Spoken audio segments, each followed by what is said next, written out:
Solide à nucléon, processus de fabrication. Voici comment.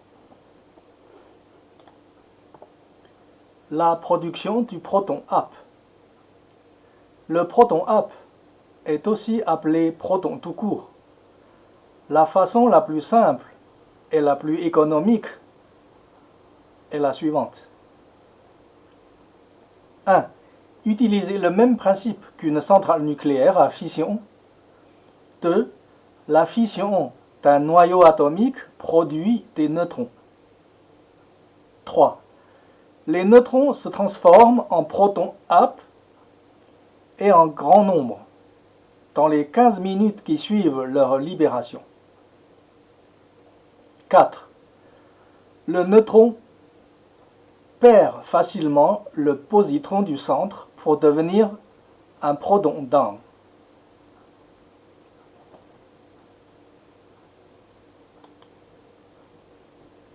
La production du proton Up. La base théorique de cette production est la suivante.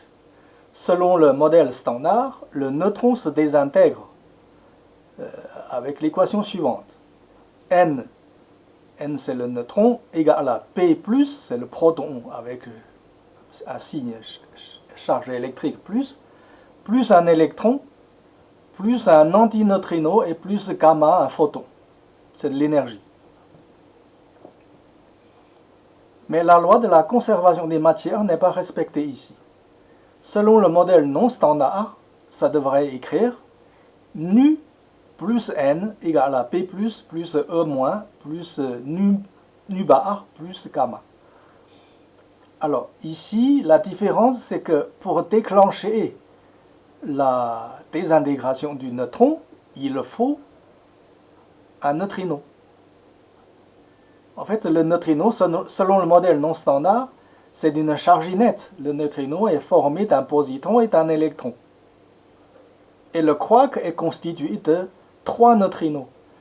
Et ce neutrino vient remplacer dans le quark down l'un de ses côtés. Parce qu'un quark est constitué de 3 neutrinos. Il remplace un des neutrinos pour transformer le quark down en quark up. Et en même temps, il va donc faire partir l'électron avec le neutrino et remplacé par un positron. Et le positron, il vient du positron du milieu, du centre du neutron.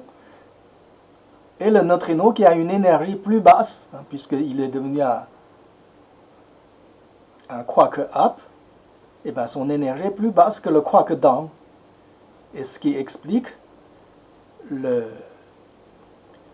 antineutrino qui est une charge inerte, c'est un neutrino qui vient du quark down. Et après, il y a de l'énergie qui s'est dégagée. Et les détails sont expliqués dans le site internet modèle non standard. Ici, on va pas détailler, c'est juste pour rappeler que le nu est un neutrino issu de la désintégration d'un nucléon, ce qui est fréquent lors de la fission. Alors, il est possible de réduire le taux de désintégration neutron vers proton. Mais comme le neutrino n'est pas visible, le neutrino, en fait, les neutrinos sont issus de la désintégration des quarks. Et il y en a un grand nombre, parce que chaque quark en a 3 déjà. Et de 2 niveaux d'énergie différents.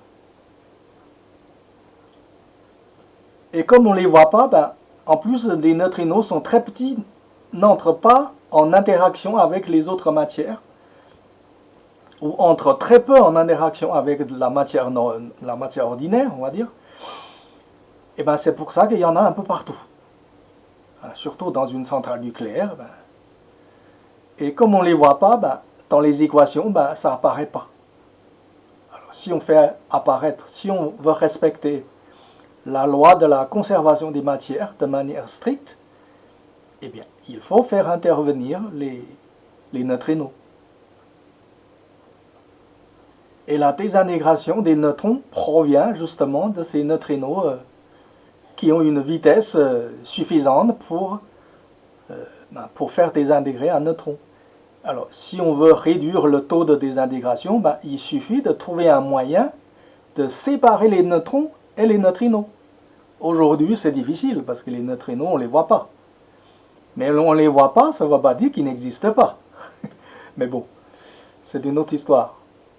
Ici, on ne décrit que le principe. Pour les détails, il faut aller voir sur le site, il y a plus d'explications, plus détaillées. C'est un peu technique. La production du proton d'un. Alors, on a vu que le neutron peut se désintégrer en proton. Et en fait, si on veut arrêter la désintégration des neutrons, parce qu'on a vu qu'il y a tellement de neutrinos que la durée de vie des neutrons, c'est à peu près 15 minutes. C'est-à-dire que, au bout de 15 minutes, tant qu'on reste près de d'une centrale nucléaire, il y aurait suffisamment de neutrinos pour les casser. Alors si on arrive à les isoler, ces neutrinos, on pourrait arrêter la désintégration des neutrons. Alors c'est ce qui est marqué ici. Il est possible de réduire le taux de désintégration neutron vers proton en préservant les neutrons au bon moment de l'attaque des neutrinos à l'aide d'un mur isolant. Alors, entre parenthèses, solide à nucléon.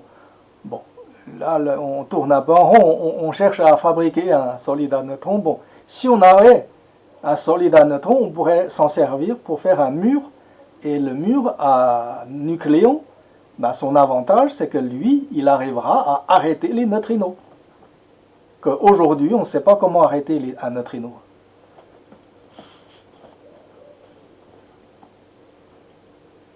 Ici, c'est marqué, il faut le arrêter au bon moment parce qu'on a aussi besoin de protons. Donc le neutron, une fois désintégré à l'aide des neutrinos, une fois qu'on a un nombre suffisant de protons, il faut arrêter la désintégration des neutrons. Et après, les neutrons protégés ont une durée de vie bien plus élevée. Et sans l'attaque de neutrinos, le neutron deviendra un proton dense en perdant le positron du centre. Le positron du centre d'un neutron peut s'échapper assez facilement par une forte accélération puis une forte décélération. Bon, c'est parce que au centre, le positron qui est au centre du neutron a deux portes de sortie. Et par un moyen, disons, un petit peu mécanique, on peut obtenir aussi facilement un proton dense.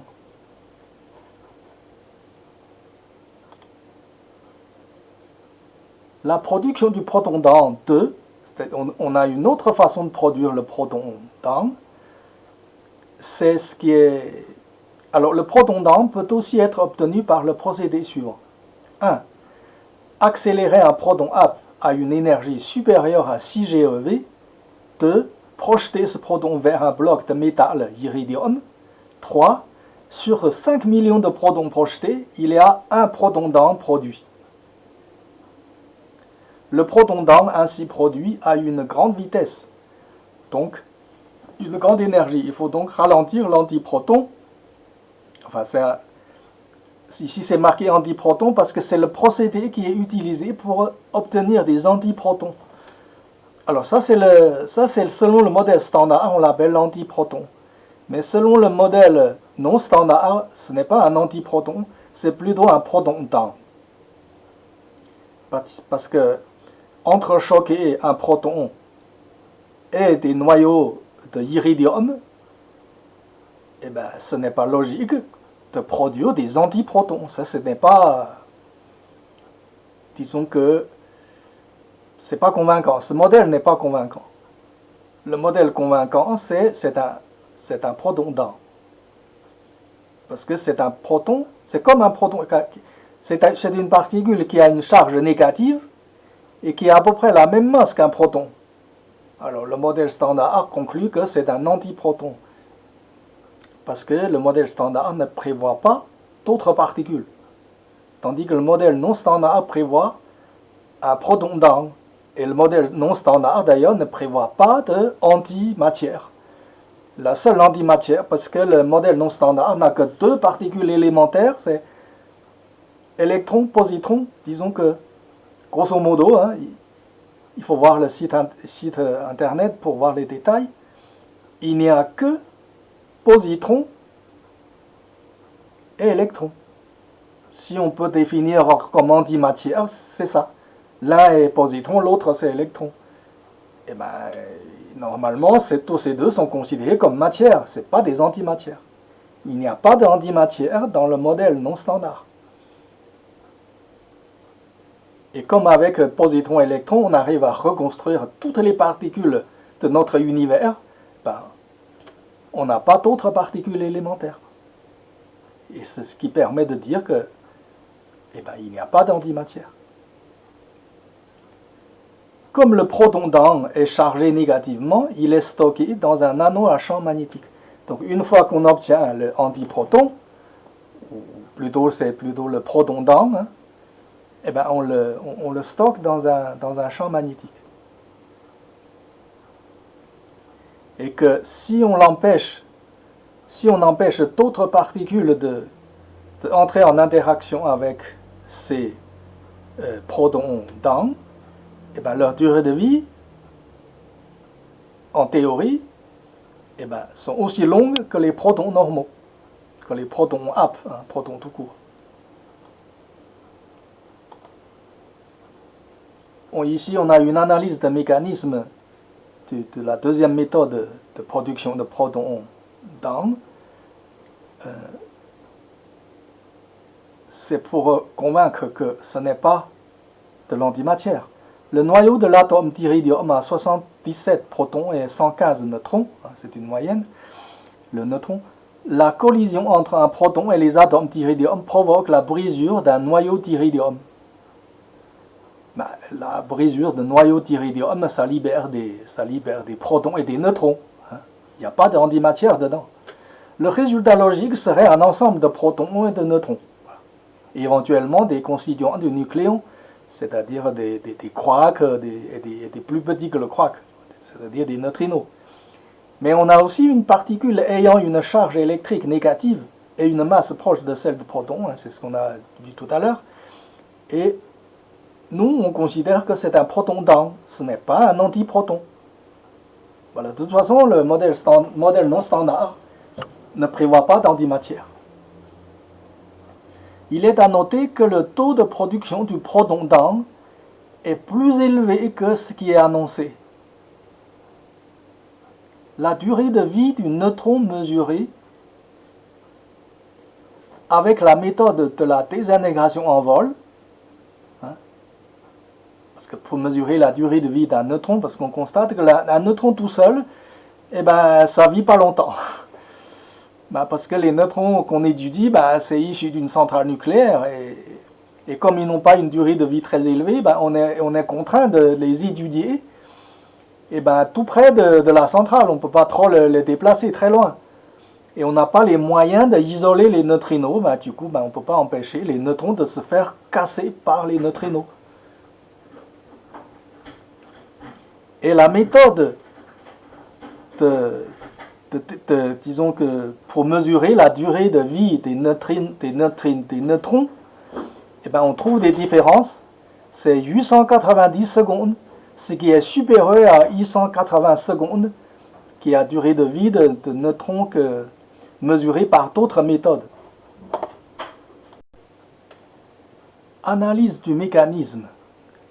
Avec le regard d'un physicien, un neutron du noyau d'iridium a reçu une énergie cinétique élevée transmise par le proton incident.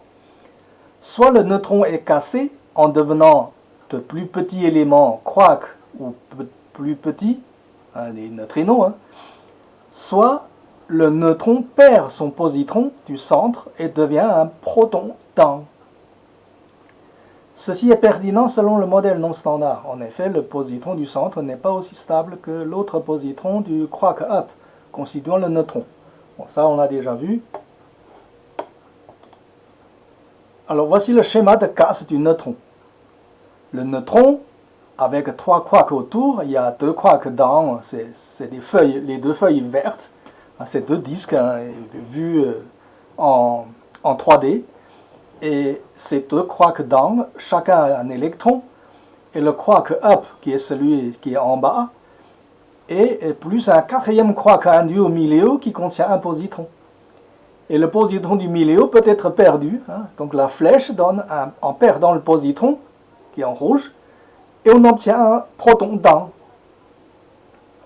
C'est la symétrie de proton up, qui est le proton tout court. Alors ici, c'est le symbole qu'on lui donne, parce qu'après, on se servira de ce symbole pour faire des noyaux un peu plus compliqués. C'est pour faciliter la représentation des neutrons et des protons. Voilà, on utilise ces symboles. C'est en 2D, parce qu'en faisant l'abstraction de l'épaisseur du neutron ou du proton, eh ben, en projetant selon l'axe de symétrie, parce que chaque nucléon a un axe de symétrie, c'est un axe, quand vous tournez, ben, en faisant l'abstraction des quarks, les positions se chevauchent. Voilà, c'est considéré comme un axe de symétrie. Et ça fait un triangle. Enfin, on rajoute un triangle pour dire que voilà, ces trois ellipses, plus le triangle au milieu, c'est un nucléon. Ça facilite un petit peu la compréhension des schémas. Alors le schéma de casse du neutron up, c'est symétrique. Le neutron up, en perdant l'électron du milieu, il devient un proton up. Voilà. Le proton up, c'est symétrique par rapport à un proton down. Et aussi le schéma, les symboles, pour faciliter la compréhension des noyaux qui contiennent plusieurs nucléons.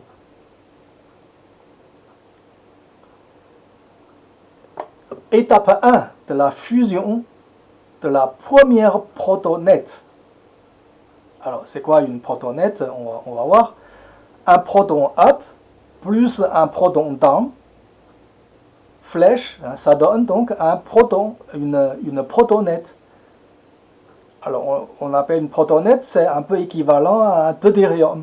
Sauf que le deutérium, c'est avec un proton et un neutron. Et bien ici, une protonette, c'est un proton up et un proton down. Alors, une protonette est électriquement neutre. Vous voyez, en représentant comme ça facilite la compréhension. Comme un deutérium, vous voyez que il y a 3 liaisons qui permettent de maintenir la protonette en stabilité. Vous avez 3 couples de charges électriques plus et moins, ça fait une liaison, le plus attire le moins, voilà, ça fait 3 liaisons statiques électriquement, et c'est très stable. Dispositif de la première fusion. Dans une salle à vide, on a une espèce de boîte avec piston qui permet de régler le volume de la boîte, et cette boîte possède 2 entrées, une entrée pour les protons up et une entrée pour les protons down. Et la boîte à fusion, on va dire, cette boîte à fusion, eh ben, les parois sont couvertes de papier aluminium avec de l'huile qui s'appelle Fombelin. C'est un perfluoropolyéther. Bon, c'est un composé, Bon, ça peut être d'autres matières, c'est pour ne pas absorber les protons, hein, up ou down, pour ne pas les absorber. Il faut mettre des couches un peu élastiques qui les renvoient, hein, une fois que parce que les protons up et down, ben, ils ont une certaine vitesse. On n'arrive pas à les rendre sans vitesse. On n'arrive pas à les refroidir à zéro absolu, on va dire. Alors, autour de cette boîte à fusion, on a un dispositif électromagnétique et un détecteur de charge électrique. On va voir à quoi ça sert. Description. Les fonctions de chaque élément sont salle à vide, vide d'air et toute autre substance flottante. On comprend qu'il ne faut pas laisser des poussières, tout ça. Ben, il faut être le plus propre possible. La boîte à fusion n'absorbe pas les protonnettes, ni les protons up, ni les protons down, et ni les protonnettes. Parce qu'une fois qu'on forme une protonnette qui est neutre, il ne faut pas non plus qu'il soit absorbé. 3. Le piston. Alors le piston, il permet de régler le volume de la boîte à fusion. 4. Dispositif électromagnétique. Ça permet de maintenir en l'air les protons up et les protons down. Parce que les protons up et les protons down sont chargés, donc on peut les faire tourner en rond sans qu'ils touchent les parois. Et on peut aussi utiliser ça pour secouer un petit peu les particules chargées. 5. C'est le détecteur de charge électrique. Ce détecteur, il faut qu'il soit extrêmement sensible, qui permet de voir une seule charge. Ça permet de voir la fin d'une fusion. Proton up et proton down, ce sont deux entrées pour les protons up et les protons down. Alors le fonctionnement du dispositif. Le déroulement de la première fusion. On va d'abord admettre de faire entrer un proton up dans la boîte à fusion. 2. Admettre un proton down dans la boîte à fusion. 3. Utiliser le dispositif électromagnétique pour faire rencontrer les protons up et down. C'est naturel, il y a l'un qui tourne dans un sens et l'autre tourne dans l'autre, puisqu'ils ont des charges différentes, donc ça tombe bien. On n'a pas besoin de forcer les choses et ça se fait naturellement. Mais il faut qu'ils aient à peu près la même vitesse, parce que sinon leurs cercles n'ont pas le même rayon, et voilà, ça se rencontre pas bien, quoi. Bon, il faudrait qu'ils aient à peu près la même vitesse. 4. Surveiller la fusion à l'aide du détecteur de charge électrique. Ça permet, une fois que la fusion a eu lieu, il faut s'arrêter, quoi. 5. Enregistrer les positions du proton up et down. 6. Si les deux disparaissent en même temps, la fusion a eu lieu. Si l'un a d'abord disparu et l'autre a disparu un peu plus tard, c'est qu'ils se sont fait absorber. On n'a pas eu la fusion, mais on les a perdus l'un après l'autre. Bon, vous pouvez me dire qu'ils pourraient être absorbés en même temps, oui, bien sûr. Mais bon, la probabilité pour qu'ils disparaissent en même temps, bon, je veux bien, ça peut arriver. Étape 2, fusion d'un fil de protons. Alors, étape 2, on va faire un fil. Alors, précédemment, on a fait une protonnette. Maintenant, on va rajouter un proton down, par exemple. Une protonnette plus un proton down, ça va donner un triple proton. Mais le triple proton est chargé. Vous voyez ? Et là, cette étape 2, là, c'est déjà un peu plus difficile parce que la protonnette, on va voir, il y a quand même un moyen de le contrôler. Principe de fonctionnement. La première protonnette est électriquement neutre. 1. Elle flotte en l'air dans la boîte. Heureusement, le moment électrique et le moment magnétique ne sont pas nuls.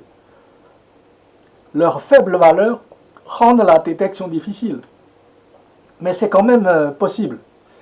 Les couples sont en majorité dans la direction de l'axe de symétrie. Il est donc possible de contrôler l'orientation de la protonnette avec un champ électrique. la trajectoire du proton down sera commandée pour favoriser la fusion avec la protonette. Voilà, donc le temps risque d'être relativement long. Voilà, c'est pour ça qu'il faut, s'il est possible de réduire le volume de la boîte, ça pourrait faire gagner un peu de temps. Alors ça c'est, ici c'est le cas d'un proton up. Alors, avec une protonette, si on met une proton up, un proton up, eh ben, on obtient aussi un triple proton, mais cette fois, le proton serait chargé, la protonette serait chargée positivement. Le fil à triple proton est chargé. Donc alternativement, le fil ainsi construit sera une fois neutre et une fois chargé. Quand le nombre de protons est pair, le fil est neutre. Quand le nombre de protons est impair, le fil est chargé. Dans les deux cas, l'orientation du fil sera contrôlée avec un champ électrique. La trajectoire du proton up ou down sera commandée pour favoriser la fusion avec le fil. Parce que le fil, il faut toujours le mettre à l'extrémité du fil. Voilà, c'est un peu délicat comme opération, mais c'est le moyen qu'on a trouvé de contrôler la forme qu'on souhaite obtenir d'un solide à base de protons. Un algorithme de rencontre entre les extrémités du fil et le proton minimisera le temps de fusion de chaque étape. Fusion d'un fil de protons. Donc ça c'est le schéma ici. On a déjà un fil de protons qui a une certaine longueur. Maintenant on lui rajoute un proton down. Le proton down va prendre le côté où il y a le proton up. Il n'a pas le choix. Et il faut que sa position soit bien positionnée pour qu'il soit pris. Vous voyez, c'est avec le temps, il finit par y arriver.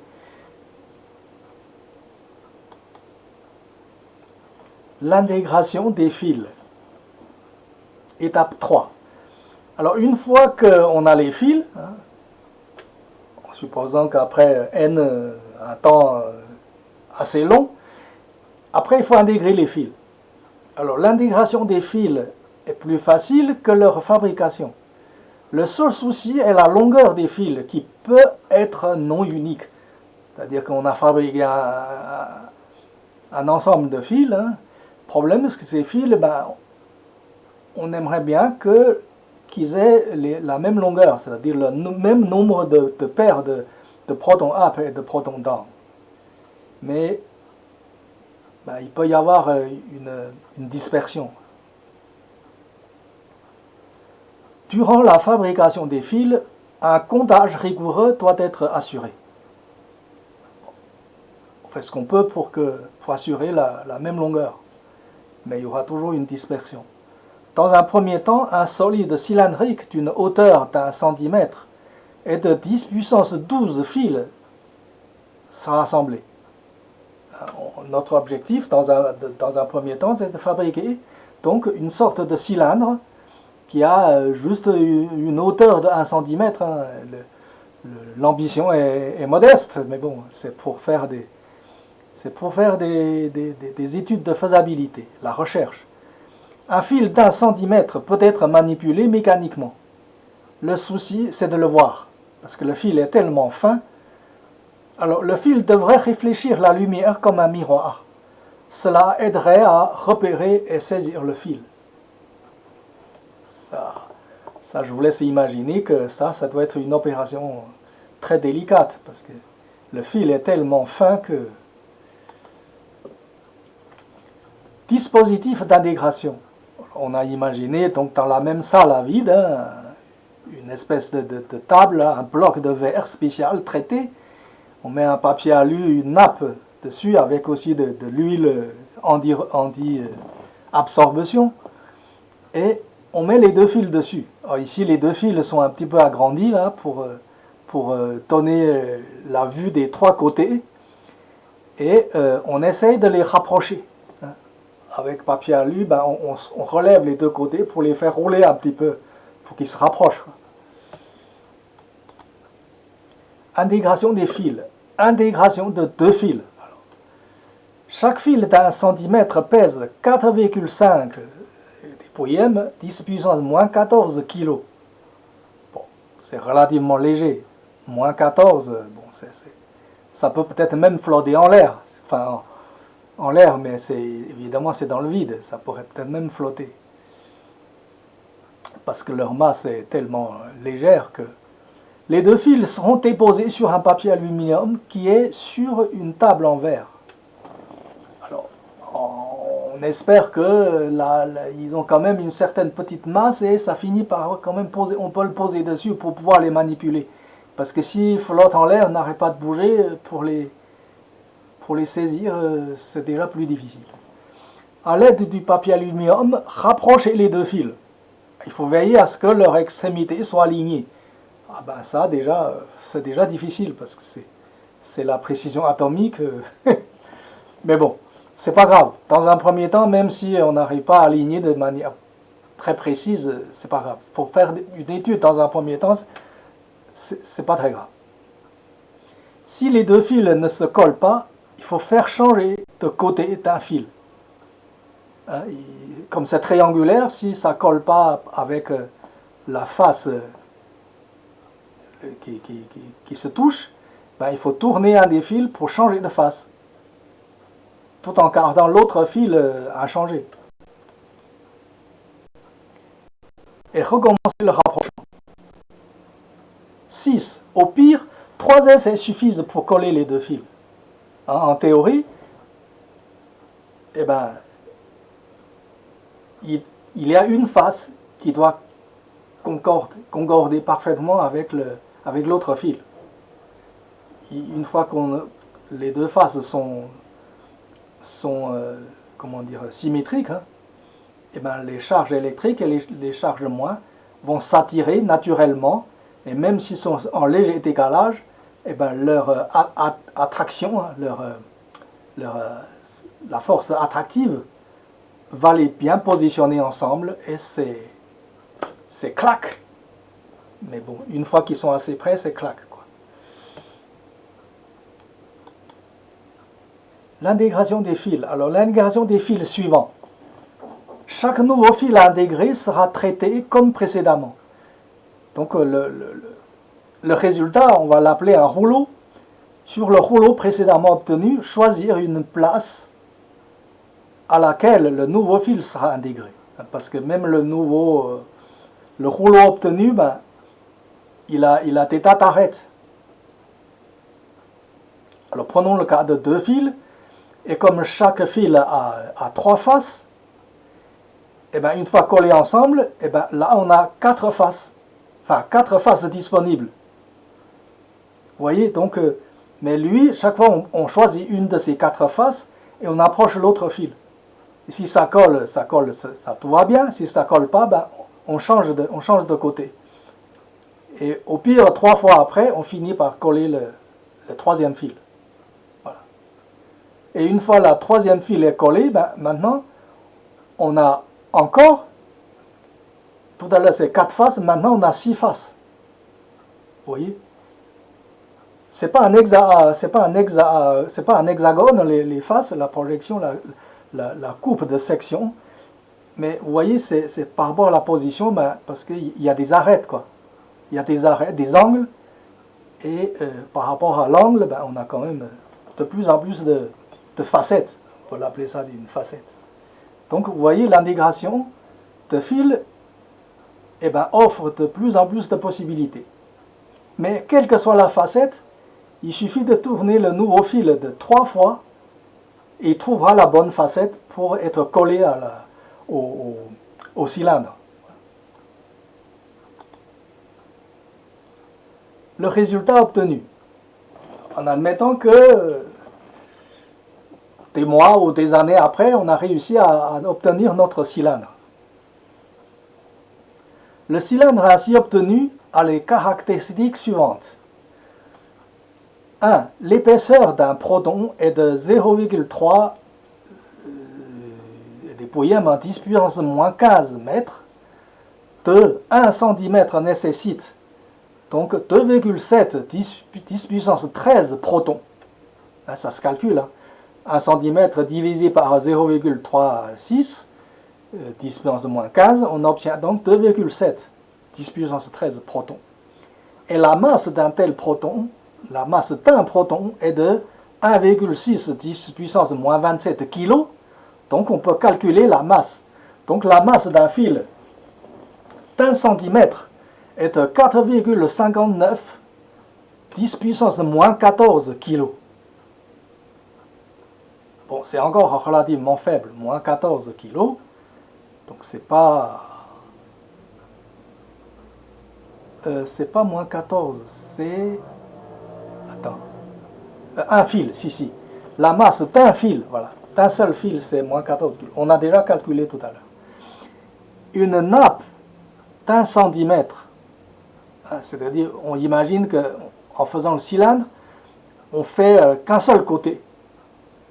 C'est-à-dire qu'on n'aligne qu'un seul côté. Hein. On suppose qu'on fait qu'un seul côté sur une largeur. Bien sûr, c'est théorique. En pratique, on ne le fait pas, mais c'est pour le calcul. En supposant qu'on fait une nappe de 1 cm, c'est la hauteur comme le cylindre, mais l'autre côté, la largeur, c'est 10 puissance 6 fils. Donc, cette nappe qui nécessite 10 puissance 6 fils, hein, parce qu'on ne peut pas aller trop loin hein, pour ne pas avoir un cylindre trop lourd, et ben, on obtient donc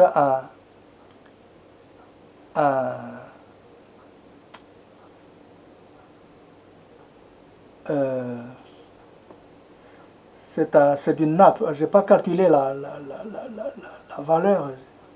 Je vais le rajouter après. Mais c'est 10 puissance 6, donc ça fait donc 4,5 10 puissance. Donc moins 14 plus 6, ça fait donc moins 8. Hein, ça fait 4,5 10 puissance moins 8 kilos. Bon, encore moins 8 kilos, ça va encore, c'est pas trop lourd. Alors ça c'est pour la nappe.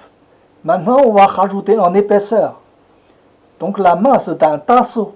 Donc dans l'autre sens, on a la nappe, mais on commence à faire l'épaisseur. Donc on met aussi 10 puissance 6 en épaisseur. Et comme ça on obtient un tasseau. Bien sûr c'est un tasseau imaginaire. C'est pour calculer la masse. Donc on a une masse de 4,5 10 puissance moins 2 kg. C'était moins 8. Moins 8 plus 6, ça fait moins 2. Voilà. Alors on revient à notre masse du cylindre. Alors, pourquoi j'ai calculé tasseau? Parce que c'est pour faciliter les calculs. Parce que calculer la masse de cylindre directement, c'est un peu compliqué. Et je suppose que je mets donc 10 puissance 6 fois 2 fois 10 puissance 6 fois de fil, et bien j'obtiens le cylindre équivalent au tasseau. Donc j'obtiendrai un cylindre équivalent, hein, donc qui a une masse de 45,9 grammes. Donc 46 grammes, donc on va dire que c'est quand même plus lourd, c'est 2 fois plus lourd que le plus lourd des matières ordinaires, qui est le osminium.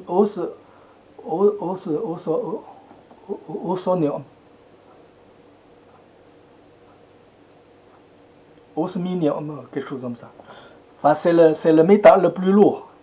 C'est 22 grammes par centimètre cube. Celui-ci, on n'a pas encore atteint, bien sûr, on n'a pas atteint le centimètre cube. Mais le petit qu'on a là, c'est encore 2 fois plus lourd qu'un centimètre cube de osminium. Osnomium. Comment ça s'appelle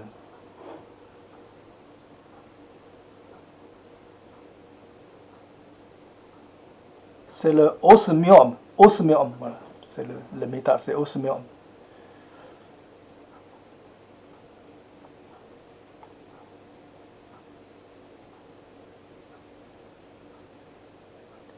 Alors, on revient à notre résultat obtenu.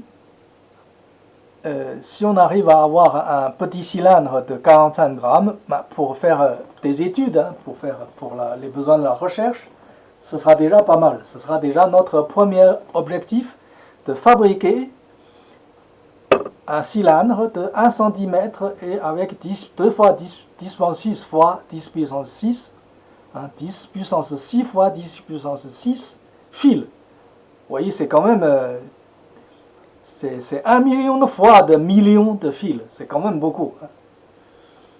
C'est pour ça qu'il faut du temps. Il vaudrait mieux automatiser le dispositif pour que, avec un robot, parce que ça risque d'être long pour réaliser un tel solide. Alors, on continue notre calcul avec un cube d'un centimètre cube. L'épaisseur d'un proton est de... Bon, c'est les mêmes raisonnements que tout à l'heure, sauf que ici, la distance entre deux fils est égale à... D'accord, 0,44, ça c'est pour calculer l'épaisseur. Et 0,44 de distance moins 15 mètres, c'est un peu plus grand que l'épaisseur de proton. Et ça permet donc de calculer le nombre de fils nécessaires pour faire 1 cm d'épaisseur. Et la masse d'un centimètre carré est de 1,045 kg. 1 cm carré pèse déjà 1 kg. Et la masse d'un centimètre cube, est de 2,3 10 puissance 13 kg. Vous voyez, 1 cm cube pèse déjà, ça fait combien de tonnes? Ça fait 2000, ça fait 23 milliards. Ça fait 23 milliards de tonnes. C'est énorme. Et à comparer avec la masse volumique d'osmium, qui est de 22 grammes par centimètre cube. Le rapport, c'est 10 puissance 13. C'est plus que ça. Ça, c'est en grammes, ça, c'est en kilos. C'est 10 puissance 16. Enfin, 10 puissance 15 au moins. Voilà. C'est en kilos, ça, c'est en grammes. Oui. C'est 10 puissance 15. C'est beaucoup, 10 puissance 15, c'est énorme. C'est lourd, c'est trop lourd. 1 cm cube, c'est 23 milliards. C'est ça, 23 milliards. 10 puissance 9, oui, 23 milliards de tonnes. 1 cm cube, 23 milliards de tonnes, qui peut soulever ça? Alors, application possible. La densité massique élevée oblige de doser son usage. Ben oui, on peut pas en abuser, tellement c'est lourd. Des fils très fins, mais très résistants. On a vu que on peut faire des fils très fins, ça va, la masse reste raisonnable. Alors, le cube, il est lourd parce que c'est extrêmement dense. Si on agit que sur une seule dimension, ça reste léger. Donc les fils, c'est quand même utilisable. Faire des chaînes constituées d'anneaux indés, c'est des fils, c'est des cylindres très fins, qu'on fait des fils, on fait des anneaux, et après on accroche les anneaux emboîtés dans les anneaux, ça permet d'avoir une chaîne, et on obtient une chaîne extrêmement solide. Alors pour les besoins en 2D, sur un plan, il faut utiliser les treillis, c'est-à-dire c'est constitué des fils ou des filets.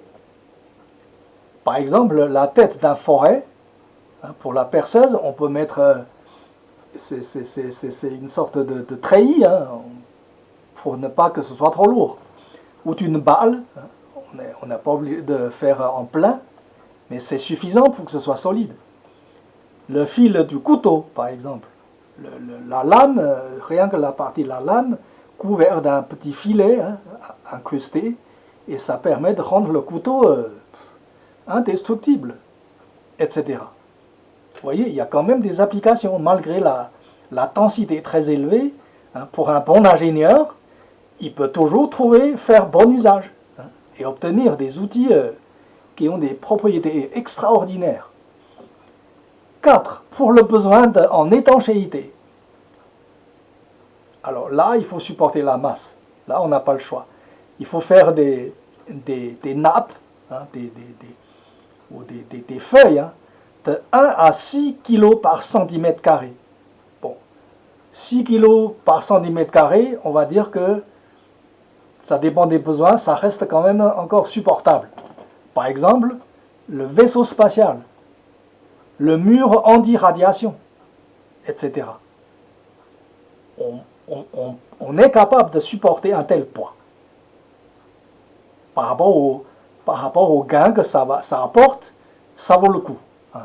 On peut se permettre de payer cette masse, ce poids lourd, et obtenir la propriété souhaitée. Pour les besoins en 3D, hein, il faut utiliser les squelettes. Pas besoin de 3D blanc. Hein, imaginons qu'on va construire une structure solide, une ossature très solide, mais il faut faire des squelettes constitués de fils. Parce qu'en plein, c'est trop lourd. On ne peut pas se permettre. Mais par contre, on peut faire en squelettique. Ça offre des propriétés aussi déjà extraordinaires. Voilà. Alors, on va quand même voir une autre méthode macroscopique pour fabriquer un tel solide. Il est possible de faire fusionner les protons en masse. C'est-à-dire, au lieu de faire par fil, un par un, c'est trop long. Hein. Alors, pour les besoins de la recherche, on peut aller un peu plus vite. Alors, dans la même boîte à fusion précédente, hein, on peut admettre en flux contrôlé, parce qu'en fonction de la création des protons up et des protons down, donc on a un certain flux, un débit, hein, donc au fur et à mesure que les protons up et les protons down sont produits, eh ben, on peut faire un calcul pour savoir quel est le nombre qu'on va introduire en débit dans la boîte à fusion. Et on se limite à 10 puissance 30 protons au total. Et laisser les protons up et les protons down de se combiner en vrac. C'est-à-dire que c'est un mélange avec un flux continu qui arrive. Et dans la boîte, ben, on fait tourner des champs magnétiques. Ça tourne tout seul parce que le plus et le moins, ils tournent dans le sens contraire. S'ils ont à peu près la même vitesse, ils vont se croiser. Et à force de se croiser, ils finiront par trouver la bonne face et fusionner. Et secouer la boîte à fusion pour faciliter la fusion. Bon, c'est-à-dire qu'une fois que la boule, parce que ça va former des petits grains, les petits grains, ben, ça peut être neutre, ça peut être tombé dans le fond, et il faudrait les faire remonter un petit peu pour que ça grossisse. Au bout d'un certain temps, des grains devraient être visibles. Le résultat final serait un tas de sable fin. En effet, entre les grains, il n'est pas possible de fusionner. Une fois qu'on a une espèce de grains de sable un peu rond, hein, comme des minuscules billes, et ben, pour les faire coller, les faces sont trop petites, et les contacts sont trop petits, donc on n'arrive pas à... Alors, plus le flux contrôlé, plus c'est fin, plus on aura des gros grains. Hein. Mais dans un premier temps, on peut faire des flux assez élevés si on n'a pas la patience d'attendre trop longtemps pour vérifier la faisabilité. Ben, si on constate des petits grains se former, ben, ça permet déjà d'étudier les propriétés de ces grains. Voilà. Alors, voici les liens Internet pour plus de détails. Il y a premier lien, c'est un lien YouTube qui présente le principe, hein, parce qu'il y a une autre vidéo qui présente le bien fondé théorique de ce matériau à base de nucléons. Et le deuxième lien, c'est la base théorique du modèle non standard.